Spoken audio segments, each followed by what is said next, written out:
turned it on, didn't it? Wait, okay, it's us, we're back from the dead. We're taking the dead? I don't care. Nobody cares, really. So, anyway, oh, sorry, let me just move it. Oh my god, I hate doing this. So weird. Oh no, no, I don't want to do. Sorry. I'm acting like Ollie right now. Oh no. Yeah, but anyway, we're reacting to I can't say a full true dark web horror story, and unlike last time, we are watching all of them. Yeah. 38 minutes. Close them. 40-minute video. Wow. Actually 38. Get your math right. Okay, come on. I just did. Okay, yeah. Okay. So we're gonna be doing it in the dark. I know it's not dark, so don't make hate comments or anything. Well, let's just get into it. Please, Jacob. Hey, that picture actually looks pretty good. Pumpkin.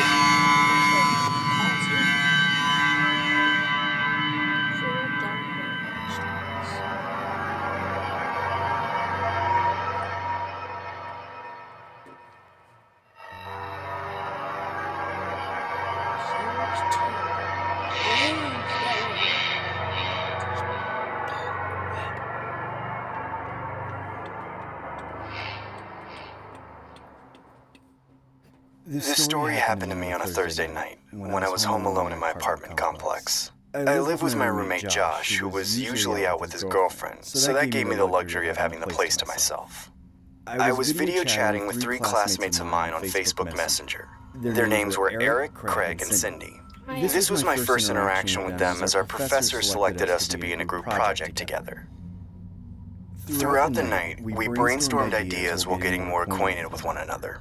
This is when the story gets a bit weird. Eric spontaneously asked the group chat, "Hey guys, want to see something cool?" What is it? "Getting an A+ in this project would be cool." "Sure man, what's up?" Eric sends the group chat a photo. I click the chat icon and see a disturbing image of a woman with her arms and legs missing. What the hell? Ew! Why are you sending us this? Dude, where the hell did you get that photo? I'll tell you, but you guys really need to keep this a secret. Promise me you won't tell anyone. This isn't marketing related, but okay, I guess. Sure, dude. Please don't tell me you were the sicko who took that pic. I didn't. I actually got the photo from the dark web. Dude, you go on the dark web? What's the dark web? Supposedly it's this hidden part of the internet where you can buy illegal stuff. I personally wasn't that educated about the dark web, but I did hear rumors about it growing up. I've always acknowledged the existence of these kinds of things growing up, but I was still unaware as to what potential atrocities lie within the online world. Eric then says, "Yeah, I just recently started getting into it. I found the photo from one of the forums I came across called Homemade Dolls. Here's the full-size picture." He then sends us the exact same photo, except this time it had a description box next to it with the title, Doll Number 20. Why the hell, of all people, did I have to be in a group project with this weirdo? The details in the description stated inhumane acts that can be performed on the victims before being shipped to their buyers. I felt pretty disgusted reading the dialogue, but I was still somewhat skeptical about the whole thing.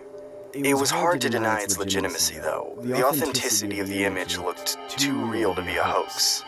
To be honest, this looks photoshopped. I don't know. It looks pretty real to me. Dude, that's disgusting. Why do you even go on sites like that? Well, I only go on it occasionally. Midway through Eric's sentence, a random user joins the video chat. Who's that? I don't know. I swear to God, we better not be getting hacked. Eric, is this one of your stupid friends from the dark web? I'm gonna call the cops if it is. That's when I decide to move my mouse cursor to exit the video chat. Why the hell isn't this working? Come on, work, goddammit! My cursor was resisting to move no matter how many times I clicked or moved my mouse. That's when the random user's video turned on. It was a guy wearing a pig mask. The mask didn't look like some dollar store knockoff. It looked like the skin face of an actual pig. He wore it like he was Leatherface from the Texas Chainsaw Massacre. Hey, is anybody seeing what I'm seeing? Eric, dude, I really hope this isn't a stupid prank. It's not, dude. I don't even know who that is. Why is there a guy wearing a pig mask on my screen? Guys, what's going on? I don't know why, but something about that moment, I just knew. I was looking into the eyes of what true evil looks like. That's when my classmate's video chat completely froze. The only screen functioning was the pigman's. It seemed like our computers were being hijacked. I couldn't quite comprehend what was going on until I heard the pigman say, "Can you see me? Say yes if you can hear me." Say it! I reply with, "Yes, what do you want from me?" in an uncontrollable stutter. You know that feeling you get when you're with someone for so long? Every single day just drags and becomes a routine. Well, I just want something new and fresh, you know? Something vibrant that will make me feel alive again. I just need a new job. What do you say? Does that sound like a brilliant plan to you? I was completely appalled by what was transpiring. That's when I hear a muffled female's voice in the background. The pigman then swivels the camera towards the direction of the muffled voice, only to reveal a woman with no arms and legs. She had duct tape on her mouth and a chain bound around her neck. The woman was flailing her severed arms wildly in a desperate attempt to escape. A couple seconds later, the pigman approaches her while holding an axe, the kind of axe lumberjacks use to chop down trees. I began to hyperventilate as I knew the inevitable fate this woman was about to endure. He then raises the axe up in the air. I begin screaming from the top of my lungs, "Leave her alone or call the cops!" As I took my last glance at the woman, I realized that it was the same woman in the photo that Eric sent. That's when the pigman smashes the axe against the woman's skull repeatedly. The Baby Room at Smith's has a quality range of crowns and pushchairs for babies of all ages. That's why our Baby Room advisors... I practically leap up from my chair and begin to vomit.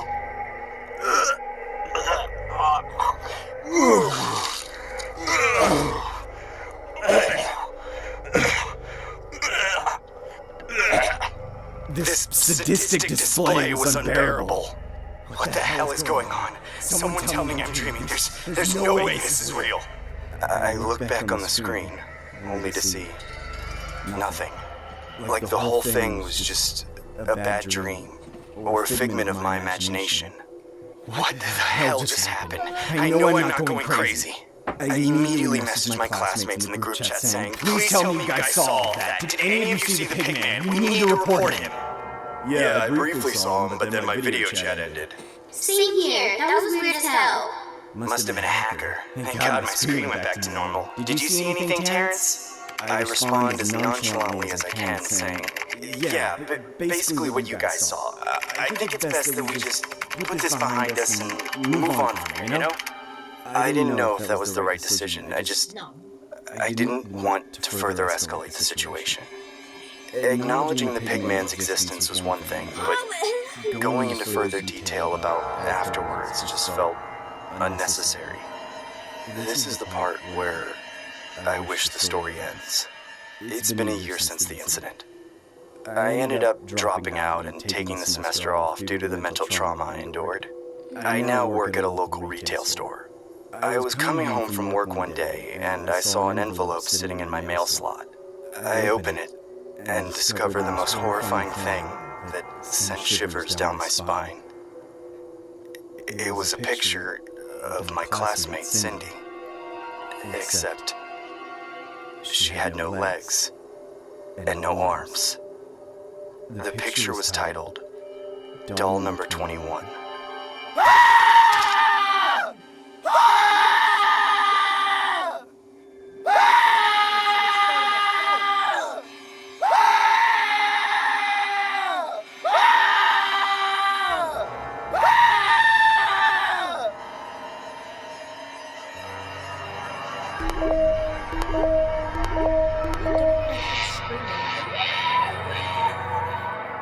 It would turn into like a crying. Yeah. It would go like, That's creepy, man. If I was in the red then. This story happened when my girlfriend Lindsay resided in Tokyo, Japan for a teaching abroad occupation. She taught English to foreigners for a fairly decent pay.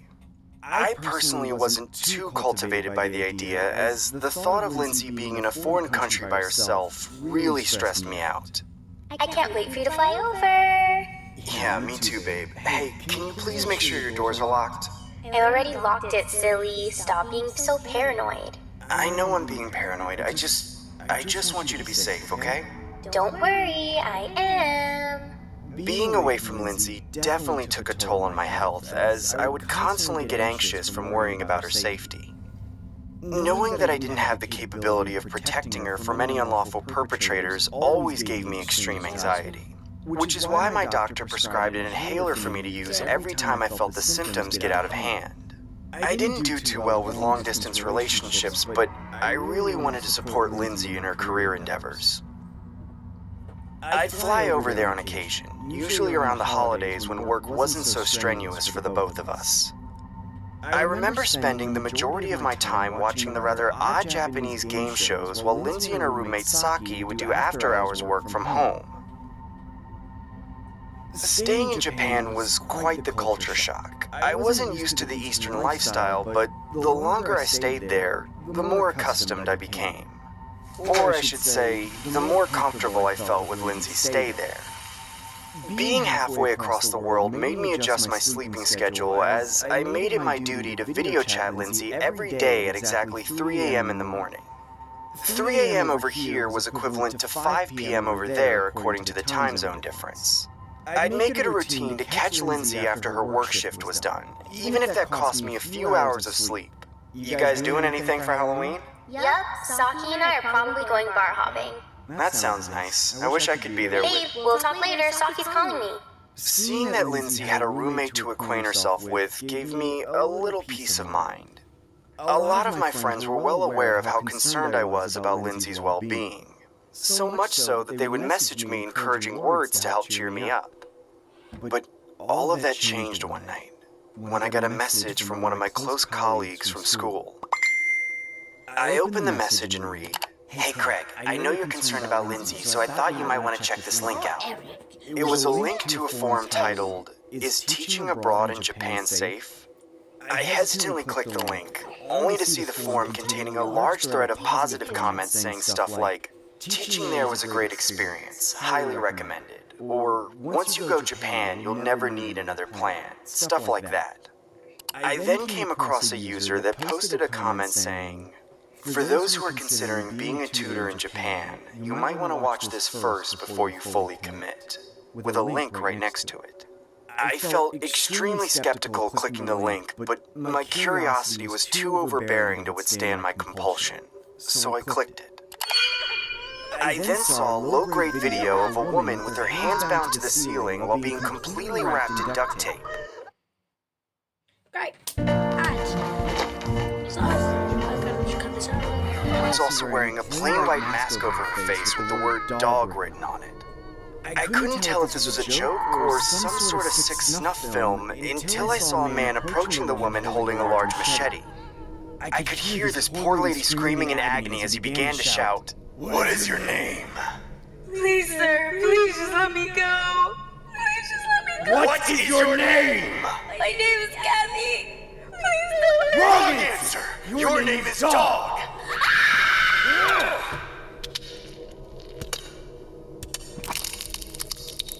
That's when I exited my web browser and instinctively video called Lindsay. It was about 3:15, the time I usually video called her. Why now? Come on, answer the video call, damn it! I assumed she was still at work, or possibly out with a roommate, so I waited patiently for a return call at her convenience. I decided to stroll around Instagram for another hour or so till it was time to call it a night. I noticed Lindsay had posted a few pictures from the Halloween night out she had a couple days ago. It looked like a huge costume festival of some sort on the streets of Japan. That's when I spotted a shocking revelation in each of the photos presented. I saw a man wearing the same god mask as in the snuff film I'd seen earlier, nonchalantly masquerading in the background of the photos. He was in every photo looking towards the direction of where the picture was being taken. Or should I say, the direction of where my girlfriend and her roommate were. That's when I get a video call from Lindsay. I unnervingly accept it and see what seemed to be Lindsay and her roommate Saki wearing white masks with the words Dog 1 and Dog 2 written on them. Hey, why the hell are you guys wearing that? I want to play a game. Guys, who the hell is that? They both stood there silent, looking at the webcam, almost like my words didn't have any significant purpose to them. I then heard the man in the background saying, "Transfer $20,000 to Dog 2's PayPal account right now, or else they both die." What the hell is going on? Please, leave them alone or I'll call the cops! So be it. Dog 2, take out Dog 1, now! Do it! Dog 2, take out Dog 1 now, or else you're both getting taken out! Please don't make me do that. Do it, Dog 2! Take out Dog 1 right now, or else I'm taking you both out! No, please, please. That's when Lindsay raises a large kitchen blade in the air and stabs Saki in the neck. I can hear her gargling her own blood while struggling to gasp for what seemed to be her last remaining breaths on Earth. Dude, please stop this, I'm begging you. I'll do anything you want. Just please don't hurt my girlfriend. That's when the voice in the background revealed himself, only to unveil the same man wearing the god mask that I'd seen in a snuff film and Instagram photos earlier. He then grabbed Lindsay by the forehead and raised a huge machete in the air, saying, "Transfer the money or else this dog gets put down too." Dude, please, I'm transferring the money right now. That's when I grabbed my phone and immediately began to transfer $20,000 to Lindsay's PayPal account. Here, look, I transferred $20,000. Now, please, can you let her go? I did everything you wanted. The man then approached the camera up close and began saying, "I'm just a guy trying to survive in this cold, cold world. I just do what I have to do to put food on my family's table, you know? Just know that God has nothing to do with this." What the hell? I began a request for another video chat, but there was no answer.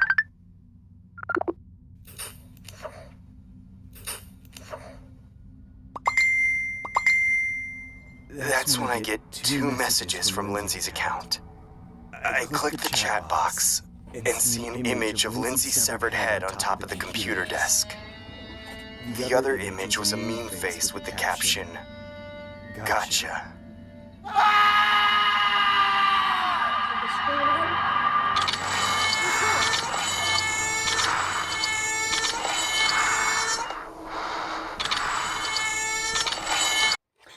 So guys, we're going to Watch one more. Yeah, just only watch one more. We did say we were going to watch all of them, but we are running out of time. Yeah, so we're going to watch this next one, and then that'll be a video. So, yeah, let's carry on.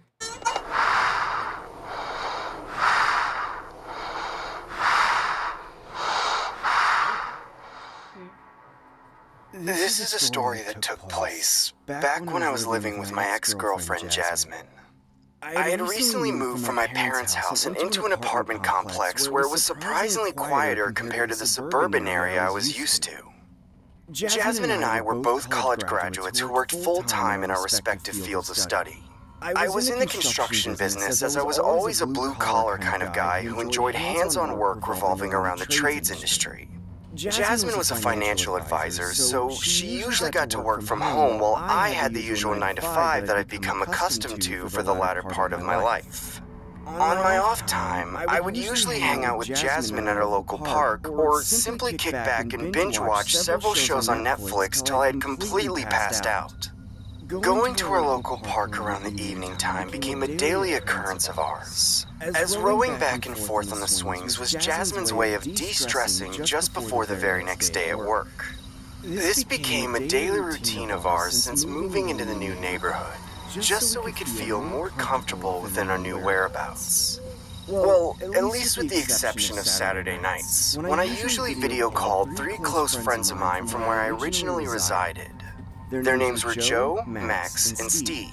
This was a way I could stay connected with my friends, as I didn't want to tarnish my friendships with them, nor did I want to be known as the odd friend who cuts people off because he was quote-unquote The odd friend? whipped. Hey Rick, how'd your stay over there? He just said he's the odd friend. How's he? Look at the guy in the top right. My guy's... Bro, he looks like he's, like, never went to sleep. He looks emo. Yeah, he's 100% an emo, but, well, let's carry on. Must be good getting some action with all your parents in the next room, huh? No comment. Hey boys, we gonna keep talking about Ricky's love life, or we gonna get this party started? Cheers to that, Stevie boy. Tang, what's the rush? We have all night, dude. Alright, who wants to go first? I'm so sad. Yeah, because something happened at school. How do you know? This was how me and my friends socially interacted with one another. We shared our personal scary stories and videos from around the internet that would be categorized within the horror genre. My friends and I have been horror addicts since childhood, so geeking over anything horror-related was equivalent to our summer camp days back when we were still in elementary school. I didn't want to abruptly end the so-called tradition we had established despite living miles away from them, so I would make sure I video called them every so often. I recall dozing off from the lackluster stories being shared by my two friends Joe and Max, until it was Steve's turn to share his story. You guys ever been on the dark web? No, not me. Not me. Dude, don't tell me you actually went on it. I personally didn't, but my younger brother did. He recently showed me this weird snuff film the other day that I thought you guys might like. I personally felt intrigued by the idea, as I didn't know or see much content regarding the dark web. All I knew was that it was a hidden browser that sold illegal products you would find on the street, except everything was online, or at least on the dark side of the internet. That's when Steve extemporaneously invites his younger brother in his room and introduces him. Hey boys, say hi to my brother Eric. What up, dude? What's up, Eric? You guys want to see something cool? Hell yeah. Oh my... Sure, dude. This better be good, or else I want 5 minutes of my life back. Eric shares his screen and opens up a video from an array of MP4 files shown on a folder. I then saw a low-quality video of a woman suspended in midair with her arms and feet attached with steel chains. She was oriented in this awkward bird-like position, almost like her perpetrator had no intentions of providing any circulation to the woman's extremities. I could see this poor lady desperately wailing through the duct tape on her mouth while hopelessly trying to free herself by vigorously shaking her arms and legs. I remember gasping in awe, as I didn't know if this was some sort of weird hoax or if this was a legitimate snuff film about to unfold. That's when I heard a loud sound abruptly come from the background, like someone was revving an engine to a motor or something. I then saw a large man approaching the woman while wearing a big mask and holding a large chainsaw in a barbaric fashion. It looked like some psycho wanting to Renaissance Leatherface from the Texas Chainsaw Massacre, based on the way he held the chainsaw and the attire he presented himself in. You're my lucky number 20. You know that? I never thought I'd reach this milestone, you know? That heart of labor, just to get to you. Do you even know what you put me through? Tell the people watching at home how much you appreciate my hard work. Say it! That's what I thought. You're going to be the best doll I've ever had. You complete me. Rick, what the hell is going on? What are you watching? Jasmine, get out! I don't want you seeing this. That's when the pigman began to pierce the chainsaw into the woman's arms and legs as each limb dropped from her torso was left dangling from each chain. No. This can't be real. What kind of sick person would do this to someone?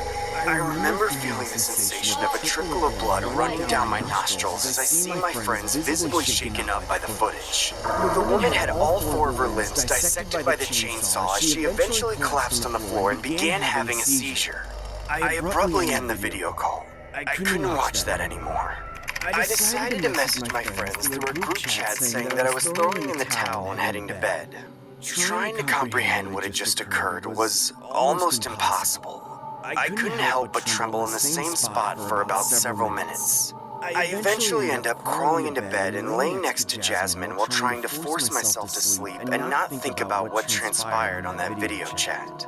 This is when the story gets more disturbing. Fast forward about 2 years. My life has taken a drastic turn for the worst. My girlfriend and I mutually agreed to separate while my dad passed away at the age of 45 due to heart failure, leaving my mother and 3 children, including myself, alone. I never felt so depressed in my life.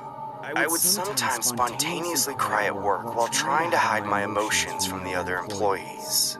It honestly felt like the days were getting longer and my weekends were getting shorter as time went on. I couldn't help but think that that video was some kind of curse. I remember being at the stage where I had completely isolated myself from everyone around me, including my close relatives. I eventually developed an obsession over the dark web and installed a Tor browser on my laptop. I wanted to climb further down the rabbit hole. I wanted to see if I could discover anything related to the pigman or the woman he had mutilated that night. I recall surfing the Hidden Wiki only to come across a few links selling various weapons, illegal services, and narcotics. I obviously wasn't interested in such things, so I began browsing some more. After 2 hours of intense searching, I found similar style images of females having their extremities amputated and then being sold as so-called dolls. I then came across an MP4 file on the homepage of one of the links on the Hidden Wiki. I pressed play and saw a video of a woman swinging back and forth on a swing with a paper mask on her face. And then direct. Honestly looked like the same setting as the previous video. I then saw the same large man approach her as he kicked the poor lady off of the swing and began yelling, "Bark for me!" Now walk, doll! That's when the amputated woman began walking on all fours as if she was a stray dog or something. As the pigman got closer to the camera, I could see he was wearing what looked like the skin face of an actual human. What makes the story more disturbing was how similar the skin mask looked in comparison to Jasmine's face. From the identical freckles to the skin complexion to the swing, all the pieces were starting to add up as I genuinely believed this woman could potentially be my ex-girlfriend Jasmine. I then Googled Jasmine's name, only to find her in a missing persons report. Several months later, my speculation would finally come to a halting stop as Jasmine's body was found in a black garbage bag, located in a dumpster outside a meat market. At the time that this occurred, Jasmine was found unresponsive and in critical condition. She was eventually taken to the hospital and miraculously survived her injuries. About a year or 2 after her recovery, she was given a formal unpublished interview, but it was reported that she had suffered from severe Stockholm Syndrome. This is what it looked like. Today is currently Wednesday the 21st. The time is approximately 3 p.m. in the afternoon. We are here with Jasmine, who will briefly answer questions based on her current health and share her story. Now, Jasmine, if you feel uncomfortable at all during the interview, feel free to let us know and we'll take a break, okay? I want to return home to Master Swing, where the world is divine, and the dolls are beautiful. So, first and foremost, how is your health today? I want to return home to Master Swing, where the world is divine, and the dolls are beautiful. Jasmine, how would you describe your experience while being held in captivity? I want to return home to Master Swing, where the world is divine, and the dolls are beautiful. Can you describe your captor's appearance? Jasmine, are you okay? Do you need some water? To Master Swing, where the world is divine and the dolls are beautiful. I want to return home to Master Swing, where the world is divine and the dolls are beautiful. Can you Please tell us what his name Master is. Swing, where the world is divine and the dolls are beautiful. I want to return home to Master Jasmine, Swing, please, where the disclose world your is captor's divine name and to the dolls us. are beautiful. I want to return home to Master Swing, Tell us his name, where the world damn is it. divine and the dolls are beautiful. Tell I us want to his return name. home to Master Swing, where the world is divine What is and the your dolls are master's beautiful. name? His name is Big Ed.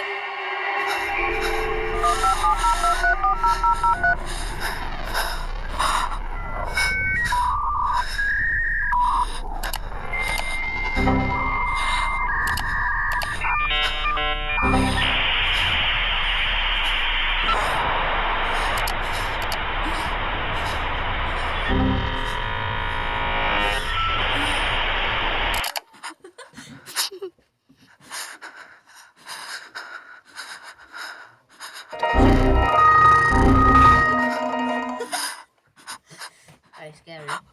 It's not even scary. Ah. That's it. We're gonna, I don't know, go like have lunch and maybe go sleep. But Sleep! yeah, because we were up all night last night. Oh, yeah. But anyway, bye. See you How do I turn it off, guys? Oh, okay.